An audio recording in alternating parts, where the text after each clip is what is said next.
नमस्कार दोस्तों, inspire coaching institute Jhalawar के इस यूट्यूब चैनल पर आप सभी का स्वागत है। यहाँ हम आपको डेली क्लासेस देने वाले हैं राजस्थान सीईटी एग्ज़ाम वाली।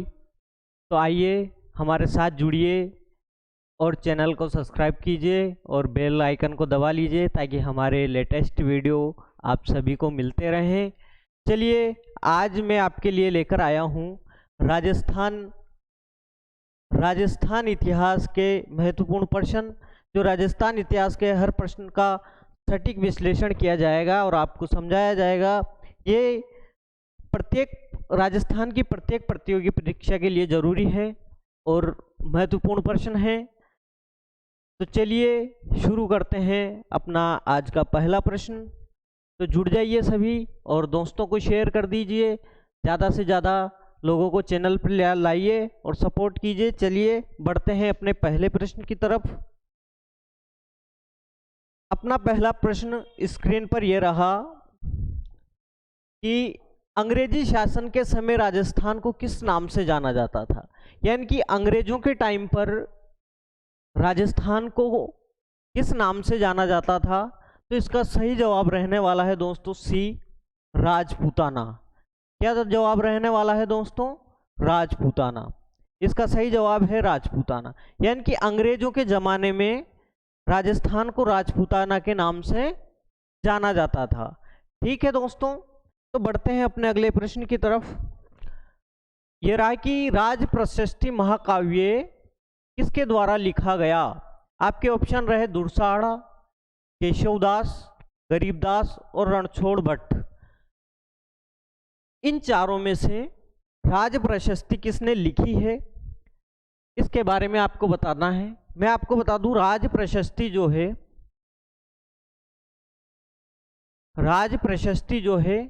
ये राजसमंद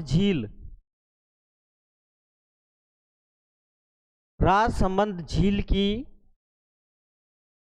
नौ चौकी पाल है। नौ चौकी पाल पर स्थित है। ये 25 बड़े पत्थरों पर उत्कीर्ण है।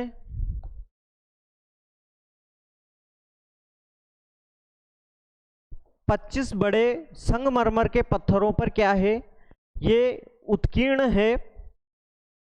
ये राज सिंह के काल में, कहाँ गया, ये राज सिंह के काल में स्थापित की गई।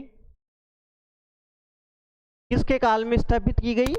राज सिंह के काल में स्थापित की गई और इसकी रचना 1676 में हुई। रचना कब हुई?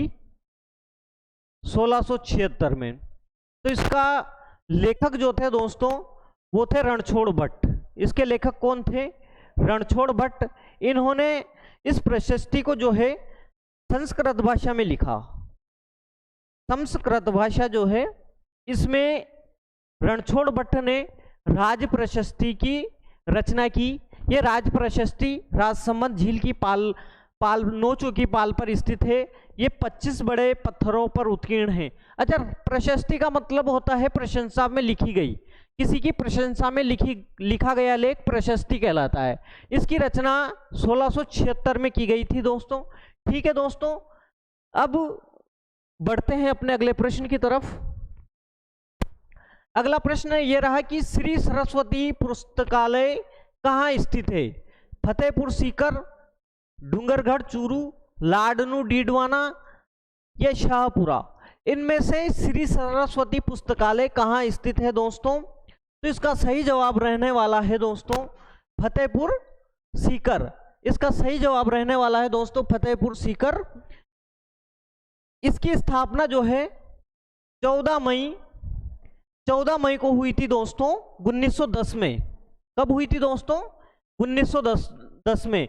और किसके द्वारा इसकी स्थापना की गई? तो इसके संस्थापक थे वासुदेव और बजरंगलाल।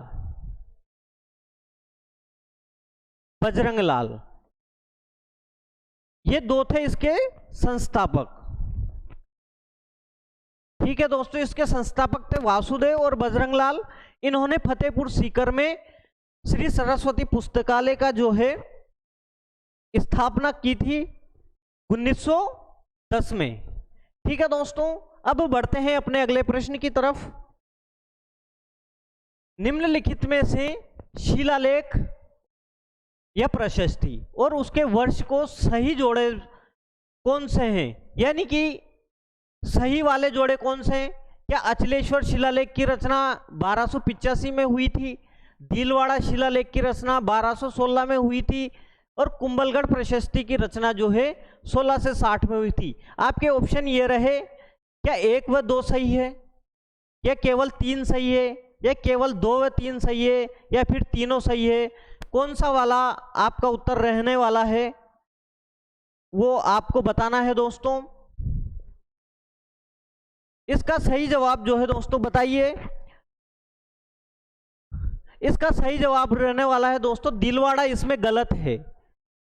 दिलवाड़ा की रचना जो हुई थी ये 1230 में हुई थी। किसमें हुई थी? 1230 में, यानी कि 2 वाला तो गलत हो गया। तो इसके सही उत्तर रहने वाला है 1 और 3। 1 व 3 इसका सही उत्तर रहने वाला है। कौन से ऑप्शन में है?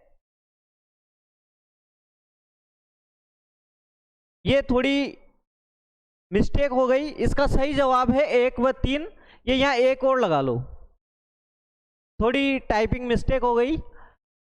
तो इसका सही जवाब रहने वाला है दोस्तों बी, 1 व 3 इसका सही जवाब है दोस्तों। दिलवाड़ा शिलालेख की रचना 1216 में नहीं हुई थी, इसकी रचना जो है 1230 में हुई थी। ठीक है दोस्तों, बढ़ते हैं अब अपने अगले प्रश्न की तरफ। अगला प्रश्न यह है कि बिजोलिया शिलालेख कौन से चौहान शासक के काल का है, यानी कि किसके शासन काल में बिजोलिया शिलालेख की स्थापना की गई थी? क्या वो पृथ्वीराज चौहान है, अजय राज चौहान है, हरिराज चौहान है, या सोमेश्वर चौहान है? चौहान शासक की बात हो रही है दोस्तों। तो इसका सही जवाब देखो, बिजोलिया शिलालेख जो है ये संस्कृत भाषा में लिखा हुआ है, संस्कृत भाषा है। इसकी स्थापना जो है 1170 में हुई है। कब हुई है दोस्तों? 1170 में। इस बिजोलिया को इस शिलालेख में विजयावल्ली कहा गया है। क्या कहा गया है दोस्तों? विजयावल्ली। 1170 में ये स्थापित किया गया था, संस्कृत भाषा में है। और ये कहाँ लगा हुआ है? तो ये बिजोलिया में पार्श्वनाथ जैन मंदिर, पार्श्वनाथ जैन मंदिर बिजोलिया में ये लगा हुआ है।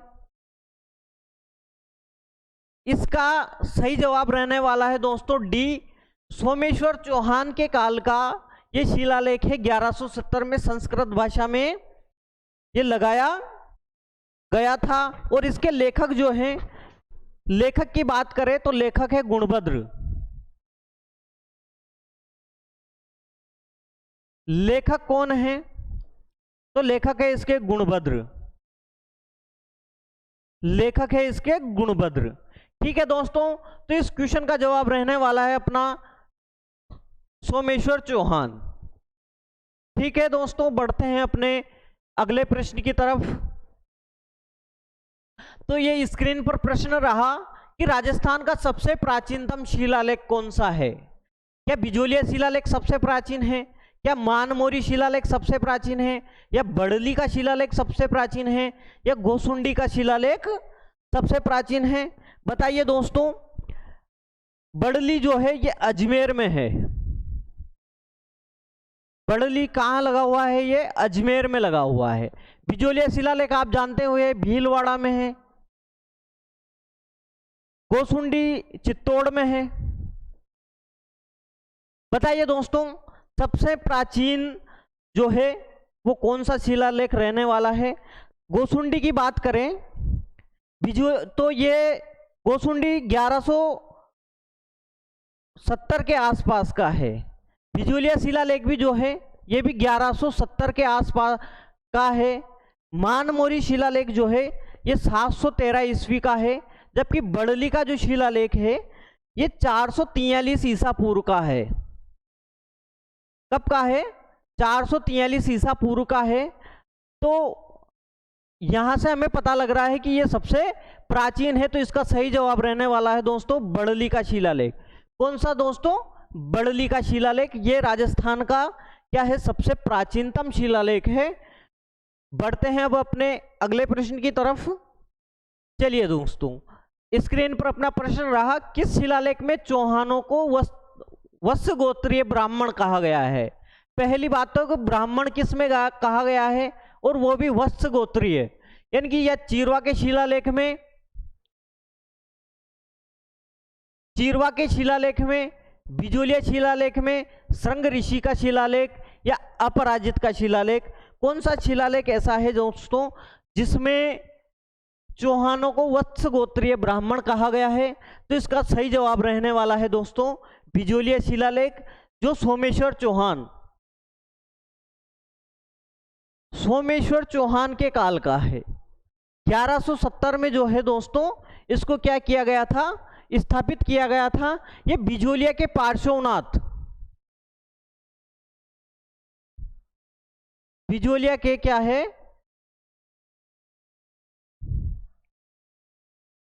बिजोलिया के पार्श्वनाथ जैन मंदिर पर स्थित है। ठीक है दोस्तों, तो इसका सही जवाब है बिजोलिया शिलालेख। बढ़ते हैं अब अपने अगले प्रश्न की तरफ दोस्तों। अपना अगला प्रश्न ये रहा कि निम्न कथनों में से कौन सा कथन चीरवा शिलालेख के बारे में सही है? कौन सा कथन देखना है जो चीरवा शिलालेख के बारे में सही है। पहली कथन ये रहा अपने पास कि यह 1273 ईस्वी में संस्कृत भाषा में उत्कीर्ण है। दूसरा ऑप्शन ये रहा है कि रत्न प्रभसूरी इसके प्रशस्तिकार थे और इसके शिल्पी देलहण थे, और अग्निकुंड से उत्पन्न राजपूतों का इसमें उल्लेख है। तो दोस्तों अपने को सीधा सीधा यहीं से पता लग रहा है कि अग्निकुंड से उत्पत्ति का जो सिद्धांत है ये पृथ्वीराज रासो एक ग्रंथ है जो किसने लिखा है? चंद्रबरदाई ने लिखा है। किसने लिखा है? चंद्रबरदाई ने। अग्निकुंड से उत्पत्ति का सिद्धांत जो है चंद्रबरदाई ने अपने ग्रंथ पृथ्वीराज रासो में दिया है। तो यहाँ से साफ साफ पता लगता है कि चीरवा के जो शिलालेख है उसके बारे में ये चौथा कथन गलत हो गया। अब देखो चौथा कथन किस किस में है, तो ये चौथा पहले ऑप्शन में है, तो ये भी क्या हो जाएगा? गलत हो जाएगा। अच्छा बी में नहीं है चौथा ऑप्शन, सी में देखा जाए इसमें भी चौथा ऑप्शन है, तो ये भी क्या हो जाएगा? गलत हो जाएगा। और ये डी वाला दे रखा है, इसमें भी चौथा ऑप्शन है, तो ये भी गलत हो जाएगा। तो इसका सही जवाब जो रहने वाला है दोस्तों वो है बी। 1, 2 व 3 कथन जो है ये सही है। इसके प्रशस्तिकार रत्न प्रभा सूर्य ये बिल्कुल सही है। ये 1273 में संस्कृत भाषा में उत्कीर्ण है, ये भी बिल्कुल क्या है? सही है। और इसके शिल्पी देलहण थे, ये भी क्या है? बिल्कुल एकदम सही है। ये चौथा वाला जो है ये गलत है। तो फिर इसका सही जवाब रहने वाला है बी, 1, 2 और 3। ठीक है दोस्तों, अब बढ़ते हैं अपने अगले प्रश्न की तरफ। अगर आपको क्लास पसंद आ रही है या क्वेश्चन अच्छे लग रहे हैं तो लाइक कीजिए और क्लास को शेयर कीजिए ताकि अपने दोस्तों तक पहुंचे और हमारा भी सपोर्ट हो। चलिए बढ़ते हैं अपने अगले प्रश्न की तरफ। राजस्थान में पोथीगर अध्ययन केंद्र किस देश की सहायता से खोले गए? पोथीगर अध्ययन केंद्र दोस्तों इसका सीधा सीधा जवाब है ए, जापान की सहायता से राजस्थान में पोथीगर अध्ययन केंद्र की स्थापना की गई है। ठीक है दोस्तों, आगे बढ़ते हैं। अब अपना अगला प्रश्न यह रहा कि जोधपुर में स्थित रूपायन संस्था का मुख्य कार्य क्या है? यह रूपायन संस्थान है, इसका मुख्य कार्य क्या है? क्या इसका काम ग्रामोत्थान है, रेगिस्तान पर नियंत्रण है, लोक संस्कृति का उन्नयन है या नगर विकास है? इसमें से कौन सा है दोस्तों? बताइए दोस्तों कि आपका जवाब क्या रहने वाला है। दोस्तों रूपायन संस्थान की स्थापना 1260 ईस्वी में की गई है। कब की गई दोस्तों? सॉरी दोस्तों थोड़ा गलत हो गया, ये 1260 नहीं है, ये 1960 है। इसकी स्थापना 1960 ईस्वी में की गई। रूपायन संस्थान की स्थापना कब की गई? तो 1960 ईस्वी में इसकी स्थापना की गई। इसके संस्थापक थे कोमल कोठारी और एक और था विजयदान देथा। विजयदान देथा, ये इस दो इसके क्या थे? तो ये थे संस्थापक। तो इसका मुख्य उद्देश्य जो था दोस्तों, वो लोक संस्कृति का नहीं था। जैसे लोक वाद्य यंत्र हो गए, लोक गीत हो गए, तो उनका उन्नयन करना, उनको मंच देना इसका काम था दोस्तों। तो इसका सही जवाब रहने वाला है लोक संस्कृति का क्या है? उन्नयन इसका मुख्य उद्देश्य था या मुख्य कार्य था। ठीक है दोस्तों, बढ़ते हैं अब अपने अगले प्रश्न की तरफ, जो ये रहा अपनी स्क्रीन पर। झाड़छाई सिक्का कौन सी रियासत में प्रचलित था? ये बहुत सीधा क्वेश्चन है दोस्तों, और बहुत पूछा भी जाता है। बहुत सीधा क्वेश्चन है और बहुत पूछा भी जाता है। तो इसका सही जवाब रहने वाला है दोस्तों जयपुर। जयपुर में झाड़छाई सिक्के चलते हैं, और इसकी पहचान ही यही है कि इस पर झाड़ या कह लो वृक्ष का जो चित्र बना हुआ है, इसी के आधार पर जनता ने इसका नाम झाड़छाई सिक्का कर दिया था दोस्तों। ये चांदी या तांबे का होता है दोस्तों। कौन सा होता है दोस्तों? चांदी या तांबा। तांबे का ये होता है दोस्तों। अच्छा दोस्तों, मेवाड़ में डिंगल एक सिक्का चलता है, डिंगल। डिंगल राजस्थानी भाषा की साहित्यिक भाषा भी है। तो एक ये चलता है, एक भिलानी, एक सिक्का चलता है भिलानी। कौन सा सिक्का चलता है दोस्तों? भिलानी सिक्का चलता है। और दोस्तों कोटा में गुमानशाही और मदनशाही, गुमानशाही और मदनशाही, मदनशाही सिक्के चलते हैं दोस्तों। वहीं जोधपुर की अगर हम बात करें तो वहां गजशाही और विजयशाही, गजशाही और विजयशाही सिक्के चलते हैं। ठीक है दोस्तों, तो इसका सही जवाब है अपने डी, जयपुर। ये चांदी या तांबे के सिक्के हुआ करते थे, इन पर झाड़ का चित्र बना हुआ है, इसलिए इन्हें झाड़छाई सिक्के कहा जाता है दोस्तों। ठीक है दोस्तों, बढ़ते हैं अपने अगले प्रश्न की तरफ। अपना अगला प्रश्न ये रहा कि सिकंदर के गुरु कौन थे? भाई ये राजस्थान में का पीपीटी में कहां से डाल दिया, चलो कोई बात नहीं। सिकंदर के गुरु कौन थे? मिनांडर, अरस्तु, विक्रमादित्य या कोई नहीं? बताइए दोस्तों। तो इसका सही जवाब रहने वाला है अरस्तु। सिकंदर के गुरु कौन थे? तो वो थे अरस्तु थे दोस्तों। इनका जन्म हुआ था 384 ईसा पूर्व में। कब हुआ था दोस्तों? इनका जन्म हुआ था 384 ईसा पूर्व में, स्टालिन में। स्टालिन नाम का एक शहर है, वहां हुआ था। और 322 ईसा पूर्व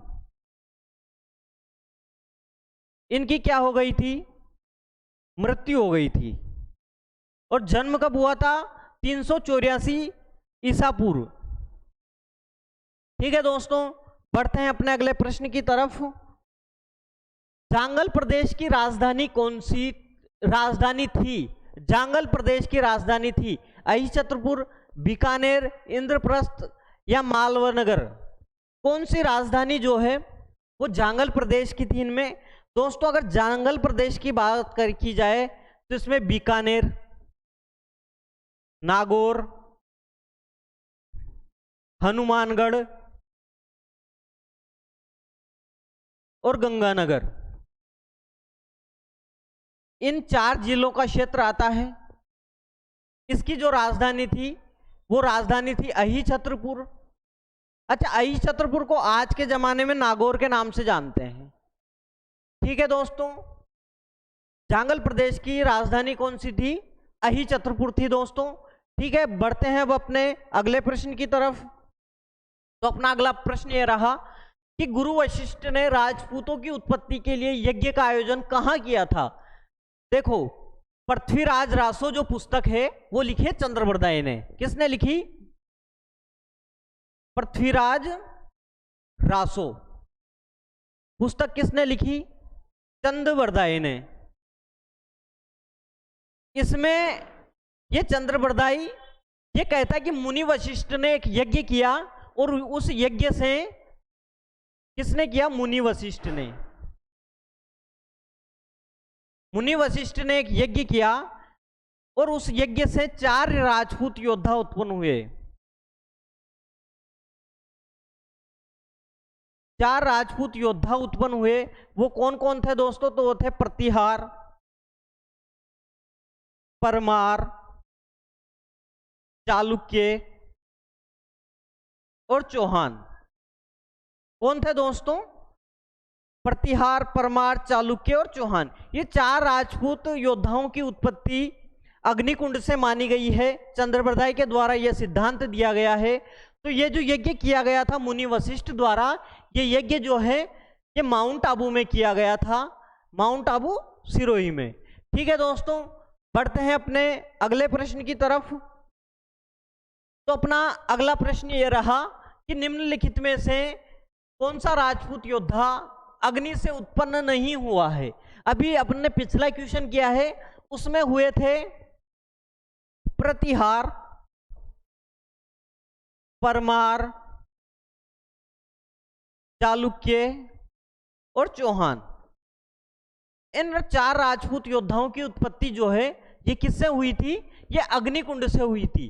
तो इसमें परमार आ रहा है, चालुक्य आ रहा है, प्रतिहार आ रहा है, लेकिन चंदेल नहीं आ रहा है। तो इसका सही जवाब रहने वाला है दोस्तों चंदेल।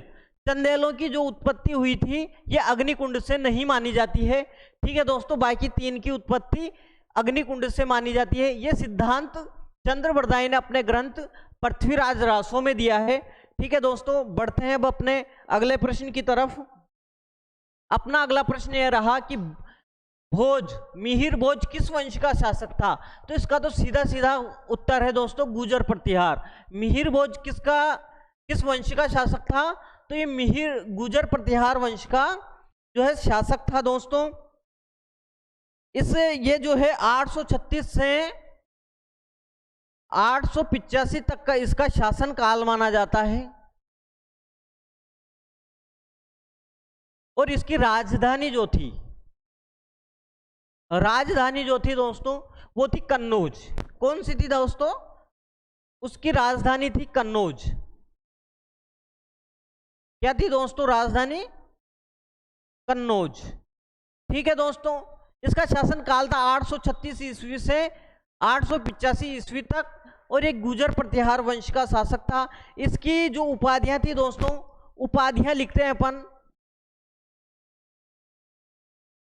उपाधियां थी महाराजा धीराज,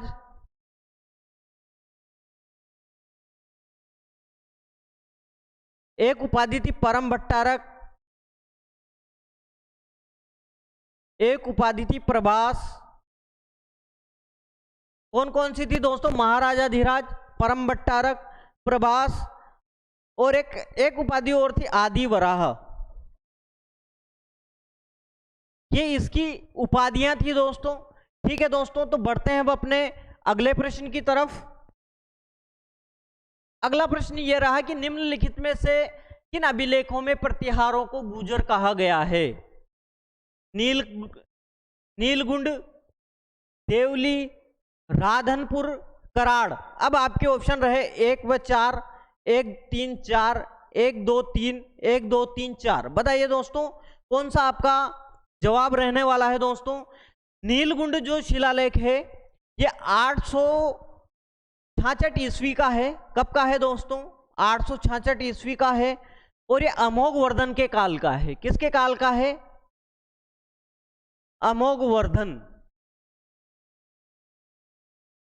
अमोघवर्धन के काल का है दोस्तों। ये राष्ट्रकूट था। कौन था ये? राष्ट्रकूट वंश का ये शासक था दोस्तों।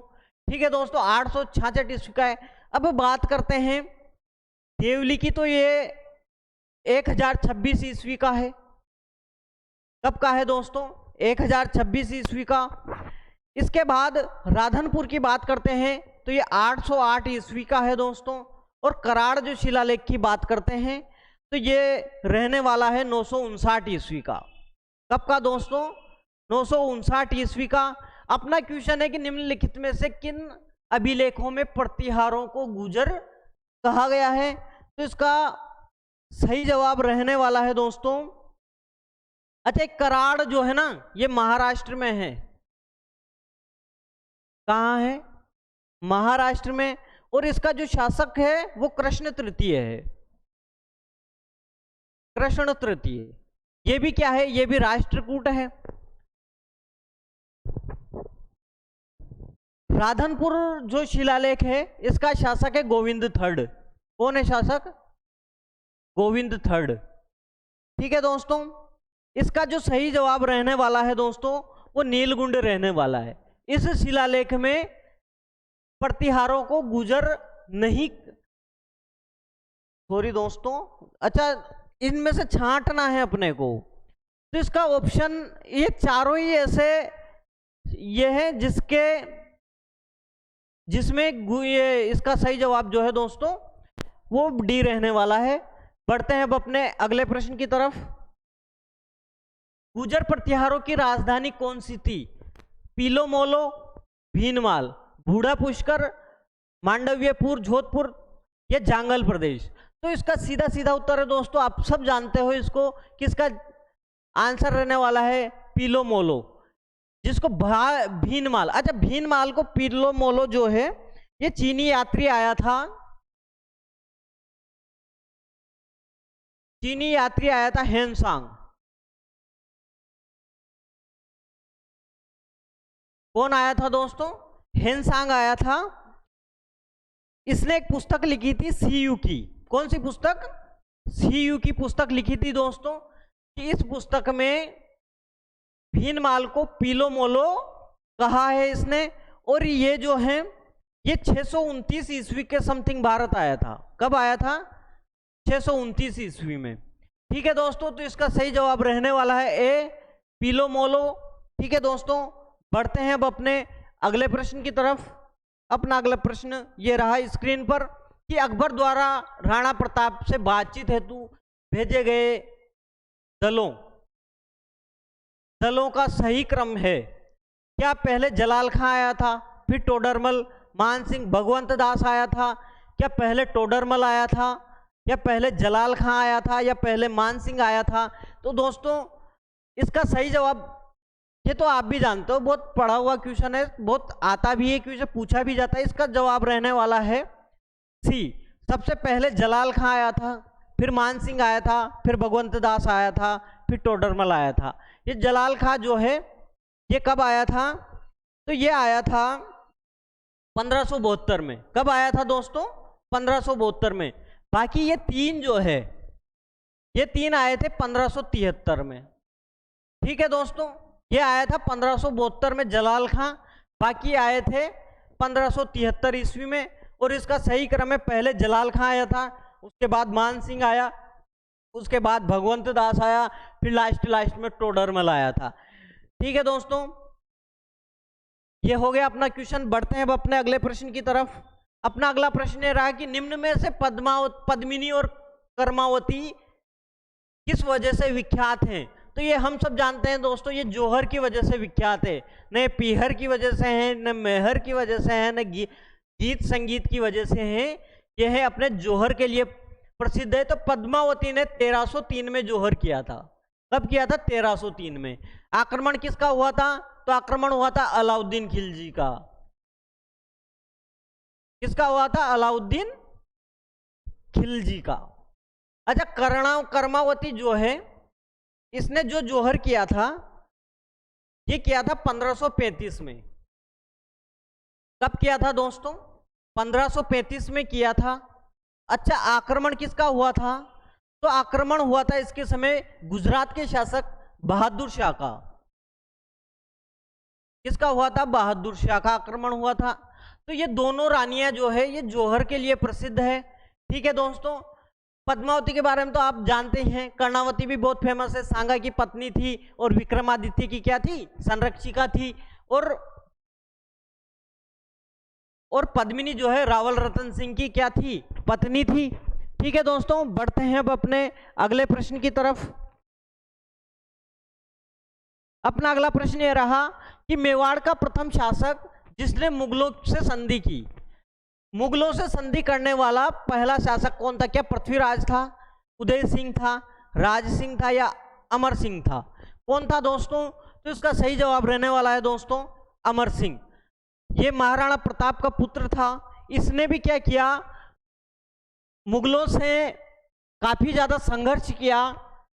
ये भी एक महान व्यक्ति था, लेकिन राज्य की परिस्थितियां थोड़ी कमजोर हो चुकी थी, मजबूरन इनको संधि करनी पड़ी। तो मुगलों से संधि करने वाला पहला जो व्यक्ति था दोस्तों वो कौन था? अमर सिंह था। ये मुगल संधि 1615 ईस्वी में हुई थी दोस्तों। कब हुई थी? 1615 ईस्वी में। किसके काल में हुई थी? तो जहांगीर के काल में हुई थी। किसके काल में हुई थी? जहांगीर के काल में हुई थी।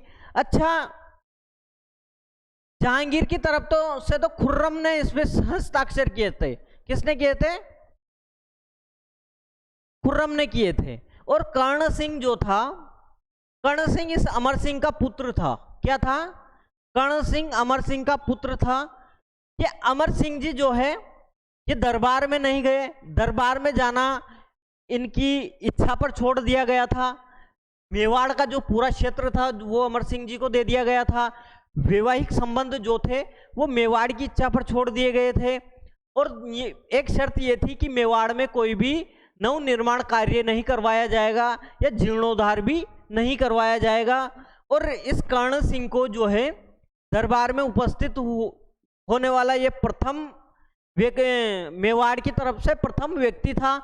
इसको 7,000 कितने 7,000 का मनसब दिया गया। ठीक है दोस्तों, तो बढ़ते हैं अब अपने अगले प्रश्न की तरफ। अपना अगला प्रश्न ये रहा कि मारवाड़ के किस शासक ने खानवा के युद्ध में राणा सांगा की सहायता की?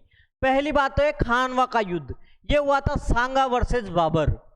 सांगा वर्सेस बाबर के मध्य हुआ था। कब हुआ था? ये 1527 में हुआ था। कब हुआ था दोस्तों? कब हुआ था? 1527 में हुआ था। इसकी एग्जैक्ट तारीख लिखी जाए तो ये हुआ था 17 मार्च को। कब हुआ था दोस्तों? 17 मार्च को। इसमें बाबर विजयी था।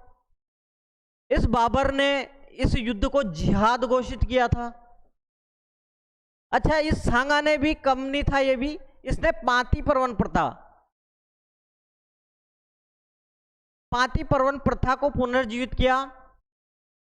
इस पांति पर्वन प्रथा के तहत खानवा के युद्ध में मारवाड़ के राव गांगा ने अपने पुत्र मालदेव को भेजा, सेना लेकर भेजा था। किसको भेजा था? राव गांगा ने राव मालदेव को सेना लेकर भेजा था। तो इसका सही जवाब रहने वाला है दोस्तों राव गांगा। ये राव गांगा जो है ये मारवाड़ का क्या था? शासक था उस समय। और इसने अपने पुत्र मालदेव, ये मालदेव जो है ये सांगा का पुत्र था, तो इस मालदेव को सेना लेकर भेजा था दोस्तों। ठीक है दोस्तों, बढ़ते हैं अब अपने अगले प्रश्न की तरफ। अपना अगला प्रश्न रहा कि राजस्थान का भीष्म किसे कहा जाता है? राजस्थान का भीष्म कहा जाता है राणा प्रताप को। कुंभा नहीं है, यहां चुंडा लिखो। मिसप्रिंट हो गई, गलत टाइप हो गया। कुंभा नहीं है, ये चुंडा है। यह राणा मोकल को कहा जाता है, यह रावल रतन सिंह को कहा जाता है। तो इसका जवाब है दोस्तों, इसका सही जवाब रहने वाला है कुंवर चुंडा। इसका सही जवाब क्या है दोस्तों? कुंवर चुंडा। जब रणमल अपने पिता से नाराज होकर मेवाड़ आया तो अपने साथ अपनी बहन हंसाबाई को भी लाया। और हंसाबाई को लाकर उसने विवाह का प्रस्ताव तो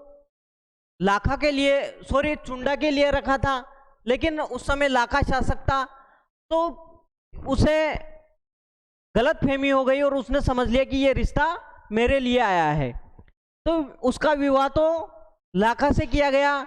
अब रणमल ने एक शर्त रख दी कि मैं मेरी बहन हंसाबाई का विवाह लाखा से तो कर दूं, लेकिन हंसाबाई से जो पुत्र उत्पन्न होगा वही जो है मेवाड़ का अगला शासक बनेगा। तो ये शर्त को मानने के चक्कर में राव चुंडा ने कसम खा ली थी कि जो भी हंसाबाई से पुत्र उत्पन्न होगा वही मेवाड़ का अगला शासक बनेगा। और मैं उसका क्या रहूँगा, संरक्षक रहूँगा। यही काम महाभारत काल में भीष्म पितामह ने किया था। इसलिए कुंवर चुंडा को जो है राजस्थान का क्या कहा जाता है, भीष्म पितामह कहा जाता है। इसका सही जवाब है कुंवर चुंडा। ठीक है दोस्तों, बढ़ते हैं अब अपने अगले प्रश्न की तरफ। अपना अगला प्रश्न यह रहा कि मुगल मेवाड़ संबंधों के बारे में त्रुटिपूर्ण कथन को पहचानिए। इस पढ़ते हैं, देखो, चित्तौड़ सहित मेवाड़ का समूचा क्षेत्र राणा अमर सिंह को लौटा दिया गया था। बिल्कुल लौटा दिया गया था, ये एकदम सही है। राणा प्रताप के पुत्र राणा अमर सिंह ने 1613 में मुगल बादशाह जहांगीर के साथ संधि की।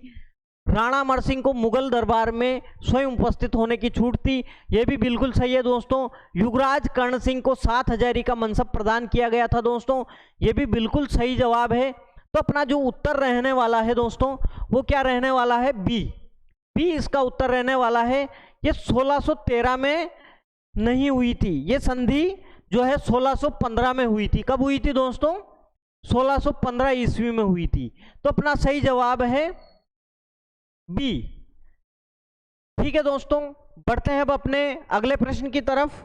शायद ये अपना लास्ट क्वेश्चन है आज का। हल्दी घाटी के युद्ध में मुगलों और महाराणा के सैनिकों के साथ साथ दोनों पक्षों की बात कर रहा है दोस्तों। जिन हाथियों ने बहुत वीरता दिखाई थी उनके नाम हैं। यानी कि ये सीधा सीधा आपसे पूछना चाह रहा है कि हल्दी घाटी के युद्ध में किन किन हाथियों ने भाग लिया था। तो ये इसका सही जवाब है दोस्तों लूणा, रामप्रसाद और गजमुक्त और गजराज। इसका सही जवाब है दोस्तों ए। ये और ऑप्शन पढ़ने की जरूरत ही नहीं है, इसमें तो चेतक घोड़े का नाम है, अक्षयराज, सोम, ये जो सारे दूसरे जानवरों के नाम है दोस्तों। इसका सही आंसर है ए। ठीक है दोस्तों, ये आज का अपना लास्ट प्रश्न था। आज के लिए इतना ही, मिलते हैं अगली क्लास में। आपने अभी तक चैनल सब्सक्राइब नहीं किया है तो सब्सक्राइब कर लीजिए, बेल आइकन दबाइए ताकि हमारे लेटेस्ट वीडियो की सूचना आप तक पहुंचती रहे, और अपने दोस्तों को ज़्यादा से ज़्यादा शेयर कर दीजिए ताकि उन्हें भी इस क्लास का लाभ हो सके। ठीक है दोस्तों, मिलते हैं अगली क्लास में। बहुत बहुत धन्यवाद, बहुत बहुत धन्यवाद।